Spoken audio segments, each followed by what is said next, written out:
Hi and welcome to Terry Talks Movies. This time around, I've got a couple of Hammer movies for you. A couple of Hammer Devil movies for you, both of which star Christopher Lee. They're not early Hammer. One's from 1968, one's from 1976.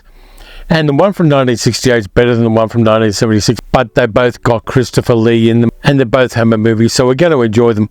The first one, chronologically, I'm going to do last because I think that the second one is not as good as the first one. The movies are from 1968, The Devil Rides Out with Christopher Lee, Leon Green, Charles Gray, and Patrick Mower in them. The script is by Richard Matheson, and it's pretty damn good. That one I'm doing second. First off, I've got something from this enormous chungus of a box set called Hammer Horror Resurrected.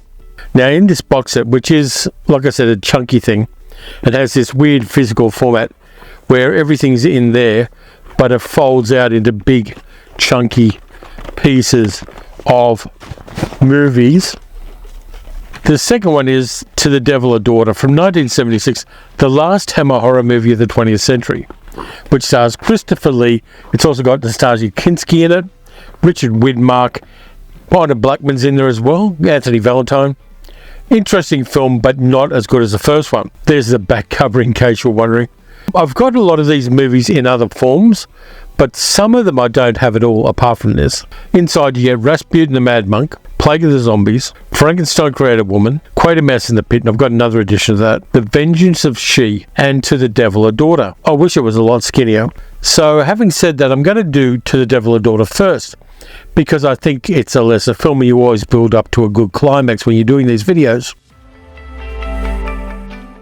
To the Devil a Daughter was a troubled production because Hammer wanted to make it originally as a part of an anthology TV series they were planning based on the writings of Dennis Wheatley, who wrote the novels upon which both these movies are based. Dennis Wheatley was an odd character. He'd been gassed during World War I at Passchendaele. He was a thriller writer. He was like the Dean Koontz of the 30s, 40s, 50s and 60s. Did a lot of books in a lot of genres. In fact, his tombstone says that he is the king of the thriller. The genres that Wheatley worked in were, he did espionage movies, he did epic adventures, he did science fiction, he did horror, he did occult stuff. Really prolific writer, really up himself. Totally in favour of the monarchy and aristocracy and the working class staying in their place kind of thing. So his fiction doesn't play as well as some others might now. And in a lot of his novels, he equated communism with satanic worship for reasons known only to people like Dennis Wheatley. But his work was immensely popular and had been adapted by Hammer before, but to English people of a certain time, Dennis Wheatley's stuff really hit. And so Hammer picked up a number of his works, and the last one they did, because after this one, not knowing that Hammer was going to end production, Dennis Wheatley forbade them from ever making an adaptation of his work ever again. God, I love it when an author chucks the shits like that. Like I said, To the Devil a Daughter had a troubled production. It was going to be part of that anthology series about Wheatley's stuff, but that fell through, and so they decided to make a feature film of it. Getting the funding was a bit difficult, so they did co-production with a West German company. And the West German company said, yeah, we'll let you make it, we'll throw in the bucks. But you've got to have a German star in it, which is how Nastasia Kinski got the role of Catherine in this film. It was very early in her career, before she shacked up with Roman Polanski when she was 15. And I'll leave that one to sit as it is. She made one movie previously. People knew that she was the daughter of Klaus Kinski. And initially, Hammer wanted Kinski for the role that Christopher Lee played, or maybe for the role Richard Widmark played. It's a bit vague, but he knocked it back because he had other commitments. So the movie starts out 20 years before the main action, with Father Michael Rayner, played by Christopher Lee, getting excommunicated for basically being a Satan worshipper, essentially. So they go through the ritual of excommunication, which is all in Latin, is a bit dull. And then it cuts to 20 years later, where he's got a plan to bring into the human world Astaroth, one of the major demons of hell. And the way he's going to do that is by getting Astaroth into the body of a young woman who was born and who lives her life under certain very strict conditions, which after a ritual will enable Astaroth to embody this woman and give Rayner whatever the hell he wants. That's the plan, and it's quite complex. It involves all sorts of nasty things. First off, Catherine has to be held away, and she grows up in a satanic nunnery, essentially, in Germany. And she's kept as a virgin, and she's taught that this satanic worship of her church is the true faith. And so in everything, she's kind of led to believe, and she's raised as if she were a Catholic nun, only a satanic one. So she's got to get transported to England because everything else is set up in England, mostly because of the German production. And so she travels to England. Meanwhile, the man who is her father, who inseminated her mother so that this child could be born 20 years ago, blah, blah, blah, is played by Dennis Wheatley. He's a drunk. He doesn't want his daughter to get sacrificed to this demon anymore. He's seen the error of his ways, being a Satanist who bonks a woman just to create a vessel for a demon. And so Dennis Wheatley goes and sees a guy called John Verney, who's a writer of occult thrillers, played by Richard Widmark. He's got a book opening, and he's there with his agents, played by Honor Blackman and Anthony Valentine. And this drunken, disheveled guy barges in and basically takes him aside and dominates the conversation with him at this opening. Now, Richard Widmark didn't particularly like being in this film. He actually tried to leave it at various times, but the producers convinced him to stay. He knew it was going to be not as good as he wanted it to be, and he had some problems with it, and I can understand that, because the script is a little bit all over the place. By the way, it was directed by a guy called Peter Sykes, who was an Australian who started his career making movies and television in England and continued there till the end of his life. So Henry Beddoes, played by Dennis Wheatley, who does a really nice job in this movie. There's some good acting in this film. He convinces Verney to go to the airport, pick up his daughter and hide her from the Satanists, which Verney does. He figures that there's a story in there that he can use for his writings. He goes and grabs Catherine at the airport, takes her to his place on St. Catherine's Wharf in London, and hides her out while he tries to figure out what's going on. He makes some phone communications with Verney, and then the Satanists, led by Rayner, find out that Verney is hiding Catherine. And so Rayner and Verney have this war for the body and soul of this young girl. Now, there are a few interesting little aspects to this movie which give it a kind of saving grace, even though the script is all over the place, the direction's all over the place, and they didn't have enough money to do the ending they originally wanted to do, which is why you get such a weird, truncated little ending on the movie, which is a big mistake, because if you got this kind of movie with satanic influence and demons and all sorts of shit, you're building to a climax, so you've got to have a banger of a climax. Hammer wouldn't give them the money. They probably didn't have the money to do the banger of a climax that they wanted to do. And so you get a kind of weird, abrupt ending to the film. Now, there are a few virtues. The minor characters, played by Anthony Valentine and Honor Blackman, who are Verney's agents and friends, are quite cool. It's pretty clear that she's about 15 years older than he is. They've got a marriage and they're quite lovey-dovey together, and the two actors build the characters nicely, even though they're the sacrificial goats in the movie because of all the satanic shenanigans going on. But Honor Blackman's fun in it. Anthony Valentine, who was really good playing Raffles in a TV series based on the E.W. Hornung novels, I always liked him in that, are good, and they fill out minor roles in a very fine way, so that when both of them are eventually knocked off, not much of a spoiler to say that, we care about the characters enough for that to have an impact on us. And that's down to the actors. The dialogue is kind of okay, but the acting is what brings that to the fore. Now, Widmark's pretty good playing Verney. He doesn't get given a lot of backstory or depth to the character, but he does what's expected of him quite well. Christopher Lee as Rayner is in full bad Christopher Lee mode. There's a nude scene, which his body double does, which is a bit of a cheat if you ask me, of him having congress with a woman on a ritual altar stone. There's a bit of a satanic orgy, which is very mild for 1976 and doesn't kind of show us too much. And Christopher Lee playing a little bit over the top as Rayner is a lot of fun. You kind of know that he's bad, and you know that he's messing with people's minds. There's a scene where he uses... Guess who just came in and knocked over my tripod? Luna. I'm not going to put her on camera. She's been naughty. She knocked over my tripod.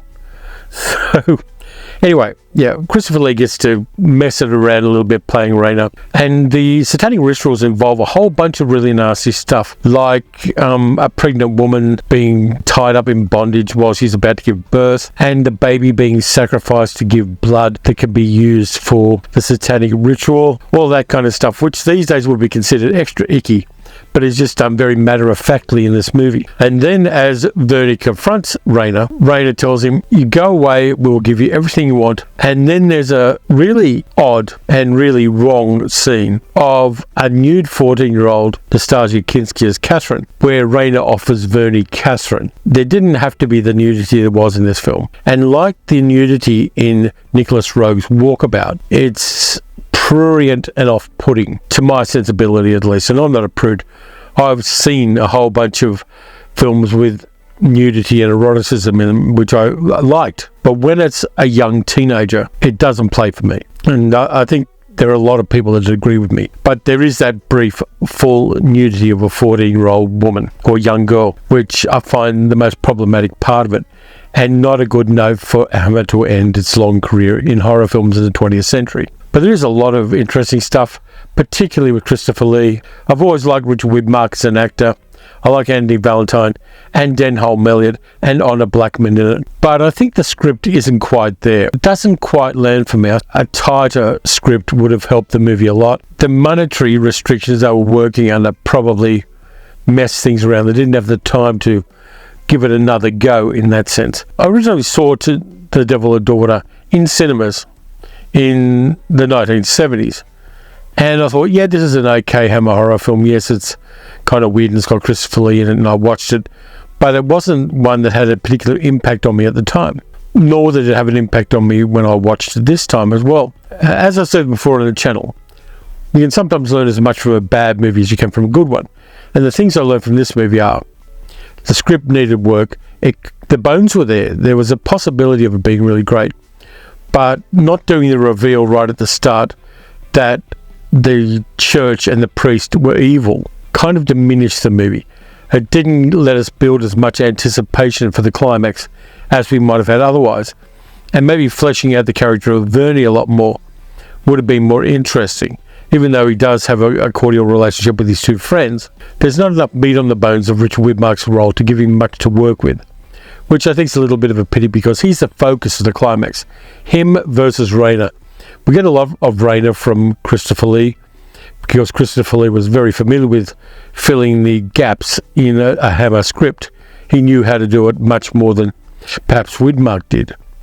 But because Widmark is, all through the movie, the protagonist, we needed to know more about his character than we actually got. So watching it this time particularly, I found it quite disappointing, which I didn't want to do. I wanted to enjoy both of these movies equally. I wanted to see what Hammer did for its last horror movie of the 20th century before it came back again in, I think, about 2008. And the last thing I'll say about it is, this movie came out 2 years after The Exorcist, and The Exorcist changed the game for horror films in every way possible. It gave us a A-grade production. It gave us a lot more confrontational horror than horror movies had up to that point. The Exorcist really had an enormous cultural impact on genre cinema in 1974 when it came out. And in fact, it does get name-checked in the trailer for To the Devil a Daughter. In 1967, Rosemary's Baby. In 1974, The Exorcist. Mentioning The Exorcist in a trailer for this movie was perhaps an era of publicity. But because The Exorcist had changed horror cinema so radically, I think Hammer should have committed and gone harder with a lot of the horror aspects To the Devil a Daughter than it actually did. It stayed tame when it shouldn't have stayed tame.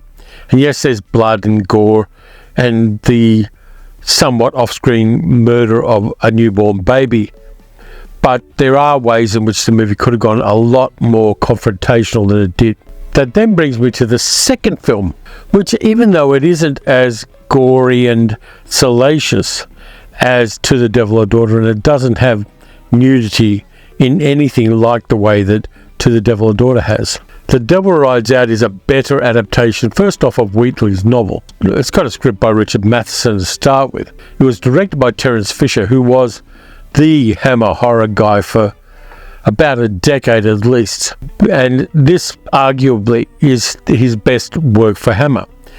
It's a role that Christopher Lee liked best of his Hammer horror roles. And it's a solid adaptation of Wheatley's work and contains all the underpinnings of Wheatley's beliefs about Christianity versus Satanism. He was a big guy for evil and Satan being real, and the devil and devil worshipping being something that will corrupt the souls of human beings and all of that kind of thing. And in fact, when he was writing the novel, Dennis Wheatley invited Aleister Crowley to dinner so he could study him while he was writing the book. And in fact, the character of Makata in this movie, played by Charles Gray, is deliberately based on Aleister Crowley. It's set in 1929 in the Dr. Richelieu, an aristocratic academic of the occult, played by Christopher Lee, is travelling back to England, and he finds that his protege, a young guy called Simon, played by Patrick Moore, who replaced the previously cast actor Roddy McDowall at the last minute when Roddy McDowall had to stay in New York to look after a friend of his who was quite ill with emphysema. You might know her name's Louise Brooks. And the Dr. Richelieu and his friend Rex Van Ryn, played by Leon Green, go to visit Simon and find that he's bought a new house and there's lots of occult stuff in his house. And there are 13 people waiting for a meeting of an astrological society in the house. Among them is Makata, played by Charles Gray, and a whole bunch of very ethnically diverse people whose conversations veer deeply into the occult. Simon has got himself involved with the devil cult, and he's about to sell his soul to the devil, as indeed is a young woman at the event called Tanith, played by Nike Origi, who Rex takes a shine to. Neither of them has sold their soul to the devil yet, and so the Duck has decided that he will rescue both of these people from Makata and his devil cult before they can sell their souls to the devil and be damned for eternity. Do you believe in evil? As an idea. Do you believe in the power of darkness? As a superstition. Now there you are wrong. The power of darkness is more than just a superstition. It is a living force which can be tapped at any given moment of the night. This movie, like all of Wheatley's occult work, takes this stuff dead seriously. The Duck is a Christian warrior. He's kind of like a Christian Doctor Strange in a sense, with less Eye of Agamotto and a lot deeper voice. And so the Duck is up against Makata, who is a very powerful wizard. The Duck and Rex, when I say Duck, I mean Duke, not like Quack Quack. The Duck and Rex take Tanith and Simon to a friend's house, where they have the friend put them up, and then suddenly they're starting to be attacked by occult forces. Before that, there's a djinn that attacks the Duck and Rex and basically ensorcels Rex, but the Duck throws a crucifix at it and it disappears. Then when they're at the friend's place, and the friends are played by Sarah Lawson and Paul Eddington from Yes Minister, they start getting attacked by the occult forces that Makata unleashes. The Duck creates a magic circle in which they have to stay all night, and meanwhile Makata throws occult forces at them. They know from a previous ritual they see that Makata is in league with Baphomet in the form of the Goat of Mendes, one of the great demons of hell. And we see the Goat of Mendes, and it's not a great costume, but it's serviceable, I suppose.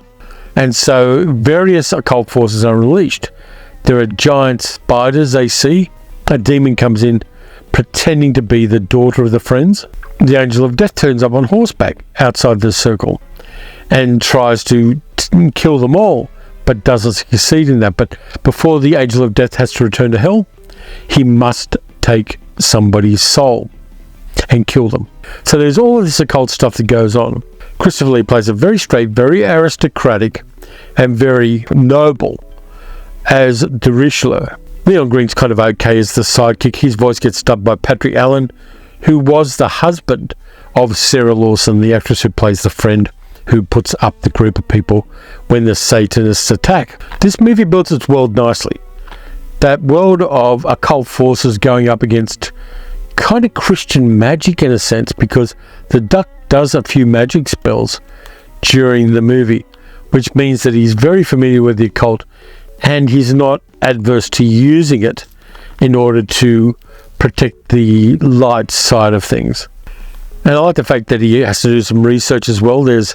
I love it in these kind of movies where people have to go to books and find out things about this stuff. You can't just look it up on Wikipedia. So you go to old dusty libraries. And that happens too to The Devil a Daughter as well, where you have to go to old dusty libraries and find dusty old enormous books and look things up with helpful illustrations to find out what's going on, which is how the Duck finds out more information about Baphomet and about the Goat of Mendes and all that other stuff. So it's mostly there to help the audience through the gobbledygook. But it works. The interesting thing about this one too is I've got a double set there of both the DVD and Blu-ray. The Blu-ray on this is 4 minutes longer than the DVD. So I think the DVD is the American version. This is the English version. And the other cool thing about it is the English version has had significant restoration.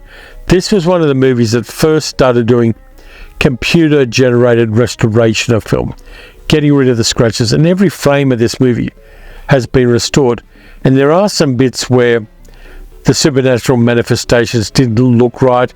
There were some bits with the Angel of Death on horseback where the legs of the horse disappear because of the way they did the special effects. And all of that gets remedied by fixing it up using computer graphics. And they do the same with a couple of establishing shots. They do the same with the giant spiders.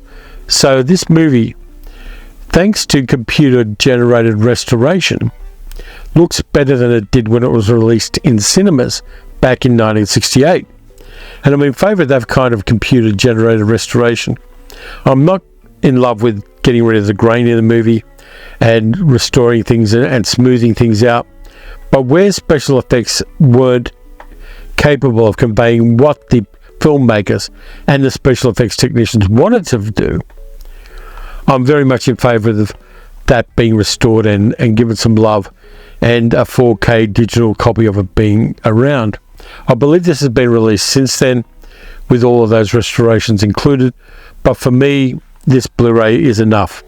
It's a good, solid, mid-late Hammer movie because it is Christopher Lee's favourite role, and he's Duke, even though he is kind of pompous and very much patriarchal. There's a patriarchy emphasis in this film where the older, wiser men are protecting the young from their own youth and stupidity. There's that kind of thing in it, which of course was par for the course both in the work of Dennis Wheatley and in the kinds of movie this is.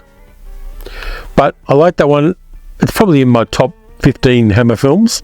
The fact that there's this weird Christian occult thing going on, and that in a modern era you could probably make something like this with a lot more CG and a lot more magic and things like that. And I think the idea of a Christian magician working against evil demonic forces is something you could do now, as long as you didn't let the nuts involved. You don't get the Christian filmmakers that we have in the modern era anywhere near something like this, because they're going to take it entirely too seriously. And I think this has got the right level of seriousness, where Christopher Lee and Hammer took it seriously as a piece of work and didn't go to the full-on nut job ideology that Dennis Wheatley himself had. His novels are quite readable. They're not great, but they're readable. And you can find them online if you look around a bit. Anyway, that's the two movies I've got for you. To The Devil a Daughter, which is a sour grace note to the long arc of Hammer horror, which does a lot with a little and gives us an intriguing little piece of occult horror from the 1960s, coming out roughly the same time as Rosemary's Baby, but very much in a different vein. So I enjoyed that one a lot. The last bit of this one, I didn't enjoy as much. But look, there's not a movie with Christopher Lee in it that doesn't get made more interesting by the inclusion of Christopher Lee. Let's be honest with that. So that's it for this time around. Thanks a lot for watching. If you enjoyed the video, please like, subscribe, hit the notification bell. I've got the Wednesday video coming up. I've got Science Fiction Saturday coming up after that. Life is a cabaret, old chum. You can also support the channel by donating as a patron at patreon.com/TerryTalksMovies. You get early access to some of my other stuff that I do. Please do that. The money always helps. So until all of those other things are going to happen, watch some good movies, watch some bad movies, watch some Christopher Lee movies, and you're going to have a good time regardless. And I'll catch you next time.